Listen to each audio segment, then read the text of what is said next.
وَتُعِزُّ مَن تَشَاءُ وَتُذِلُّ مَن تَشَاءُ، یعنی اللہ جس کو چاہتا ہے اس کو عزت دیتا ہے اور جس کو چاہتا ہے ذلت دیتا ہے۔ حال ہی میں ایک مناظرہ دلی میں ہوا جس میں جاوید اختر اور مفتی شمائل صاحب نے شرکت کی، جس کا موضوع تھا ڈز گاڈ ایگزسٹ، اور اس میں جو بنیادی موضوع تھا اس بنیادی موضوع سے جاوید اختر صاحب بہت بار ہٹ گئے، اور انہوں نے سب سے پہلا تیر جو چلانا چاہا وہ اس بات پہ چلانا چاہا کہ غزہ میں جو بچوں کی موت ہو گئی، معصوم بچوں کی، یہودیوں کے ہاتھوں، تو اس میں خدا جو ہے وہ کیوں نہیں بچانے آیا۔ اور یہی سوال ایک عیسائی نے بھی ایک بار اٹھایا تھا، اور انہوں نے حسین رضی اللہ تعالیٰ عنہ کی شہادت پہ اٹھایا تھا۔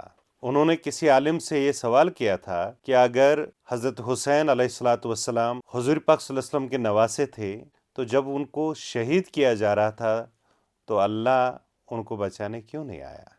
تو عالم نے اس کے جواب میں منطقانہ انداز میں کہا تھا کہ حسین علیہ السلام حضور کے نواسے تھے، اور حضور پیغمبر تھے اور آخری نبی تھے، یہ برحق ہے، مگر جب خدا کے اپنے بیٹے کو سولی پہ چڑھایا جا رہا تھا خدا نے اس وقت اس کو نہیں بچایا، آپ نبی کے نواسے کی بات کر رہے ہو۔ دیکھیے یہاں پر یہ منطقانہ جواب ہے، مگر یہاں پر جس بات کو انہوں نے فری ول کہا ہے، تو فری ول دیکھیے ایک انسان کو کتنی دی گئی ہے کہ نبی کے نواسے کو شہید کیا جا رہا ہے، اور اسی فری ول کے بنیاد پر حضرت عیسیٰ روح اللہ کو سولی پہ چڑھایا جاتا ہے۔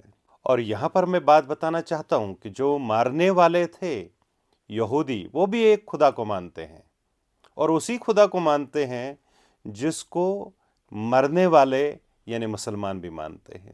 چونکہ ہم منطق کے شاگرد رہے ہیں اس لیے ہم سمجھتے ہیں کہ یہاں پر مرنے والا بھی ایک ہی خدا کو مانتا ہے اور مارنے والا بھی۔ اور جاوید اختر صاحب جو ملحد ہیں اور اس کے باقی ملحد دوست، ان سے سوال کیا جا سکتا ہے کہ اگر مارنے والا اور مرنے والا دونوں خدا کے ماننے والے ہیں تو جو خدا کو نہ ماننے والے لوگ ہیں وہ کیوں نہیں بچانے آئے معصوم بچوں کو؟ یہ سوال تو اٹھ سکتا ہے۔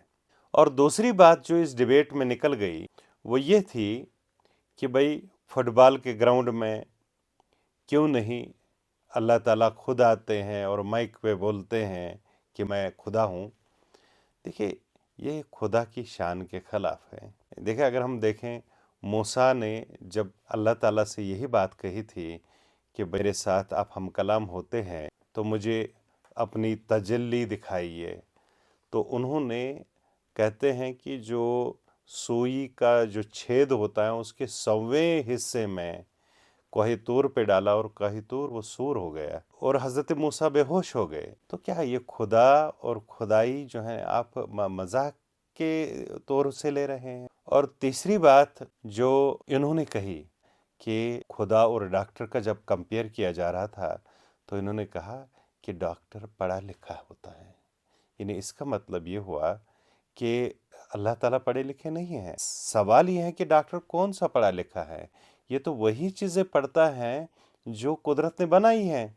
آج تک اگر ہم دیکھیں آٹو امیون ڈیزیزز ہم لے لیں، کاز پتہ نہیں ہوتا ہے، اور اگر ہم ایٹیو پیتھولوجی میں جائیں، ڈیپ سے ڈیپ تر جائیں تو وہاں کچھ بھی نہیں پتہ ہوتا ہے۔ ایون چھوٹی سی چینجز بھی ہوتی ہیں تو ان چینجز کو بھی نہیں ہم سمجھتے۔ ایون فنکشنز آپ یہ دیکھیں کہ اگر ہم کسی بھی بڑے سے بڑے کارڈیالوجسٹ کو کہیں گے کہ بھیا دل کیسے کام کرتا ہے، تو ظاہر سی بات ہے گھنٹوں لیکچر دیکھا کہ ایسے کام کرتا ہے، ویسے کام کرتا ہے، ویسے کام کرتا ہے۔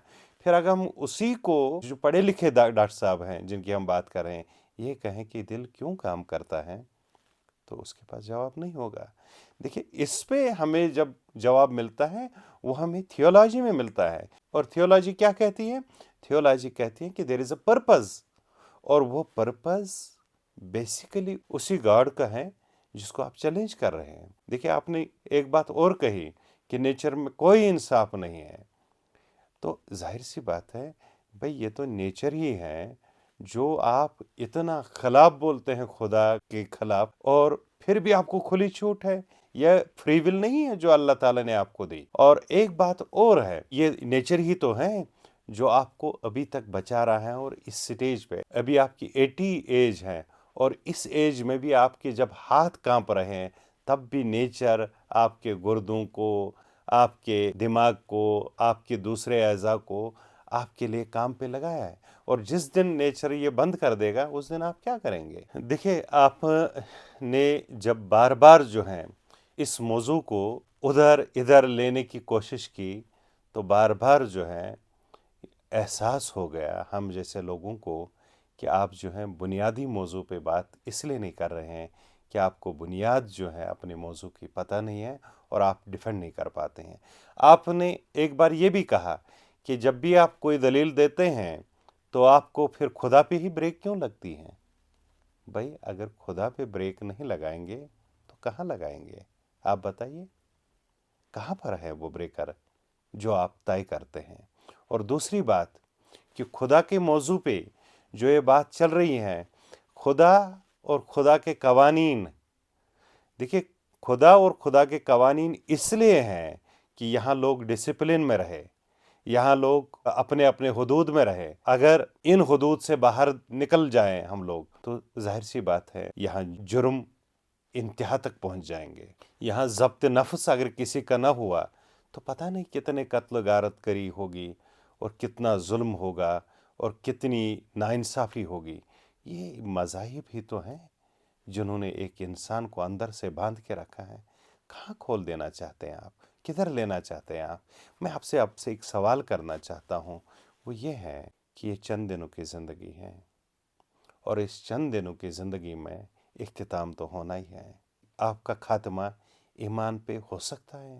خدا کے دروازے کھلے ہیں، بہتر ہے کہ آپ توبہ کریں، ورنہ پتہ نہیں آپ کے مرنے پہ کون جنازہ پڑے گا، کہاں تمہیں دفنایا جائے گا یا نہیں دفنایا جائے گا۔